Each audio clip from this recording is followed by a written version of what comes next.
പാവങ്ങളെ പട്ടിണിയിലാക്കി കൊടുത്ത് തുടങ്ങിയല്ലേ ഉള്ളൂ. ആശുപത്രി കിടക്കുന്ന പാവങ്ങൾ ആര് പൊതിച്ചോറ് കൊടുത്താലും ഏത് പാർട്ടി കൊടുത്താലും അവരെ സംബന്ധിച്ച് ഒരു ആശ്വാസമായിരുന്നു. അത് തടയുന്നതുകൊണ്ട് കുഴപ്പമില്ല. പൊതിച്ചോറ് പകരം പുള്ളി കൊടുത്താൽ മതി, വേറെ കുഴപ്പമൊന്നും. പൊതിച്ചോറ് പുള്ളി കൊടുക്കാൻ പറ്റും, പുള്ളി കൊടുക്കണം. കാരണം ഇവരെ വർഷങ്ങളായി, ഇന്നല്ല, കൊറോണ വരുന്നതിന് മുമ്പ് തന്നെ ഡിവൈഎഫ്ഐ പ്രവർത്തകർ എല്ലാ താലൂക്ക് ആശുപത്രികളിലും അവർ എല്ലാ ദിവസവും കൃത്യമായി പൊതിച്ചോറെത്തിക്കുകയും അത് ആശ്രയിച്ച് ഒരുപാട് പാവങ്ങൾ, ഈ രോഗിയായിട്ട് വരുന്ന ആളുകൾ പലപ്പോഴും സാധാരണക്കാരാണ്, അവർക്ക് ജോലിക്ക് പോകാൻ പറ്റത്തില്ല, അവിടെ അഡ്മിറ്റഡാണ്, അവരെ ബൈസ്റ്റാൻഡർക്കും ജോലിക്ക് പോകാൻ ഒക്കത്തില്ല, അപ്പോൾ അവരും അഡ്മിറ്റഡ് അവിടെ. അപ്പോൾ ആ ആശുപത്രി കോമ്പൗണ്ടിൽ നിന്ന് രണ്ടുപേർക്ക് കഴിക്കാനുള്ള ഭക്ഷണം കിട്ടുമെങ്കിൽ അത് ഇല്ലാതാക്കുമെന്ന് പറയുന്നത് ജനാധിപത്യത്തിൽ ഒരാൾക്ക് മനോഹരമായ ഭൂഷണമാണോ അദ്ദേഹത്തിൻ്റെ മിടുക്കാണോ എന്നുള്ള കാര്യം ജനങ്ങൾ തീരുമാനിക്കും. ഞാനെന്താ അഭിപ്രായം പറയും? കാരണം പാവങ്ങൾക്ക് കിട്ടിയെന്നൊരു ആനുകൂല്യം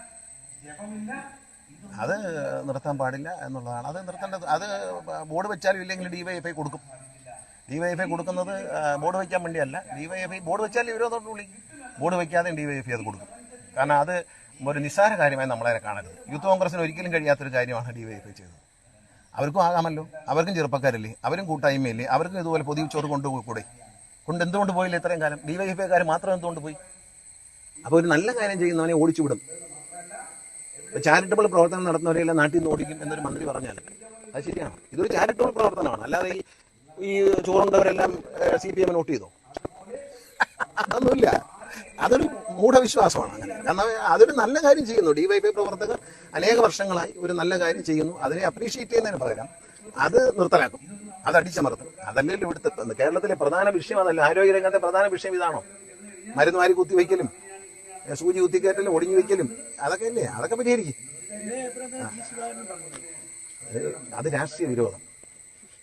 പണ്ട് ചുവന്നവനെ ഇപ്പൊ കാണുമ്പോൾ ഒരു അറപ്പ് പോകും ചില ആൾക്കാർക്ക്. പണ്ടേ ചുമന്നുകൊണ്ട് നടന്നവരെ ഞാനാക്കിയവരോട് എനിക്ക് വെറുപ്പും അറപ്പും തോന്നാൻ പാടില്ല കേട്ടോ. അത് നിങ്ങളെ ആളിനോട് പറഞ്ഞേ, ഒരാളെ എപ്പോഴും പോയിരുന്നു സൽക്കരിക്കും. വലിയൊരു ഔദാര്യമായി പോയി. അത് വരട്ടെ, ആർക്കൊക്കെ വേൾഡ് കപ്പ് കാണാൻ പറ്റും എന്നുള്ളതിനെ കണ്ടതിന് ശേഷം പറയാം. എവിടെയൊക്കെ വൈദ്യുതി നിയന്ത്രണം ഉണ്ടായിരുന്നു, ആരൊക്കെ പന്ത് കളി കണ്ടില്ലെന്ന് നാളെ നിങ്ങളൊരു സർവേ നടത്ത്, അപ്പോൾ അറിയാം. ഇല്ലെന്ന് പറഞ്ഞല്ലേ, വരട്ടെ. ആരൊക്കെ പന്ത് കളി കണ്ടു എന്ന് അറിഞ്ഞിട്ട് ഞാൻ പറയാം, ഇപ്പൊ പറയത്തില്ല. പന്ത് കളി മിക്കവാറും പലരും കാണുകയില്ല, ആ സമയം അണച്ചോളും. പറയും ലോഡ് കൂടിയപ്പോൾ കപ്പാസിറ്റി ഇല്ലായിരുന്നു, ട്രാൻസ്ഫോമറിന് ബലം കുറഞ്ഞുകൊണ്ട് പോയതാണെന്നൊക്കെ പറയും. ടെക്നോളജികളൊക്കെ നമ്മൾ ഇനി കേൾക്കാൻ പോകുന്നതേ ഉള്ളൂ. നാളെ വേൾഡ് കപ്പ് കഴിഞ്ഞിട്ട് കാണാൻ പറ്റാത്തവരുടെ പ്രതിഷേധത്തിൽ നമുക്കെല്ലാവർക്കും ഒരുമിച്ച് പങ്കെടുക്കാം. എന്തായാലും പവർ കട്ടല്ലത്, ഞാൻ ഇന്നലെ പറഞ്ഞു, അത് പവർ കട്ടല്ല. അങ്ങനെ ഈ പവർ കട്ട് എന്ന് പറയുന്നത് 9 മുതൽ 9:30 വരെ എന്നൊക്കെയാണ്. ഇതങ്ങനെയല്ല, 9:50 മുതൽ 10:14 വരെ, അങ്ങനെ ഒരു പുതിയ സാധനമാണ്. അത് പവർ കട്ടല്ല, നമ്മളത് നമ്മൾ അത്. പിന്നെ അത് കഴിഞ്ഞൊരു 11:30 മണിക്ക് 11:26 പോകും. പിന്നെ ഒരു 12:15 12:16 ആകുമ്പോൾ വരും. അപ്പോൾ അത് പവർ കട്ടല്ല,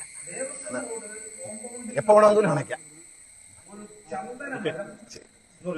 ഒന്നുമില്ല, വേറെ ഇത്രയ്ക്കുള്ള എന്ത് വേണം? ഇത് കൈ നിറച്ചു.